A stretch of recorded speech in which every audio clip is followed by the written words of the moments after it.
Les Peuls ou Fulani sont traditionnellement des pasteurs nomades de la région sahélo-saharienne qui se répartissent dans une quinzaine de pays en Afrique de l'Ouest, mais également au Tchad, en République centrafricaine et au Soudan. Ils sont majoritairement musulmans. Leur dispersion et mobilité ont favorisé les échanges et les métissages avec d'autres populations.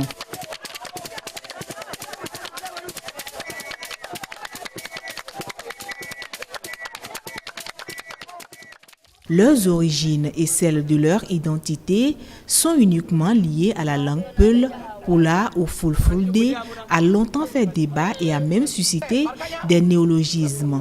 Le Pulako ou le Peulitude est ce terme que l'on pourrait traduire par le fait d'être Peul.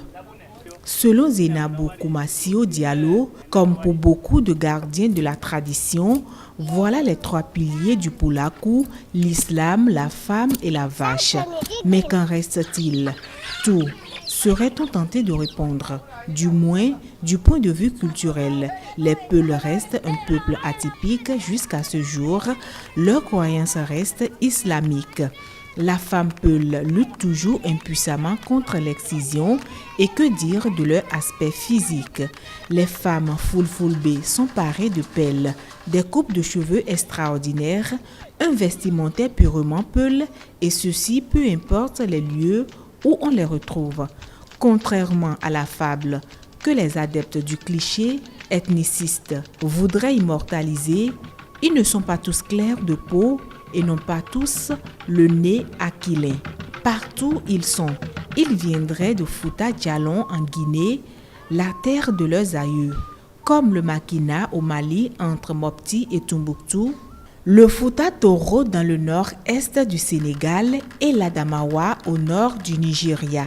Parce que dans ces belles régions vertes et vallonnées, les bœufs pèsent paisiblement et on y cueille des fruits en abondance. Pour un Peul, dit un dicton, ce qui compte, ce n'est pas ce que tu as dépensé, c'est ce que tu as amassé.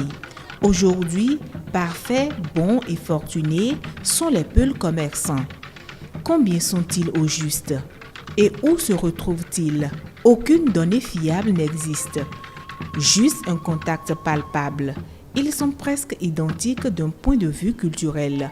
On estime à une vingtaine de pays dans le monde leur implantation notoire.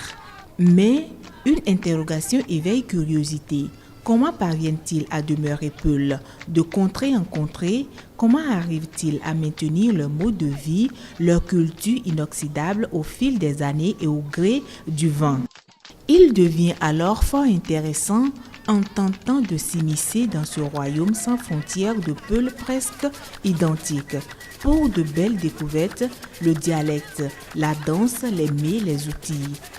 Quoi de mieux donc qu'un court-métrage télévisuel sur le mode de vie, la culture, les préceptes identitaires de ce riche peuple d'Afrique?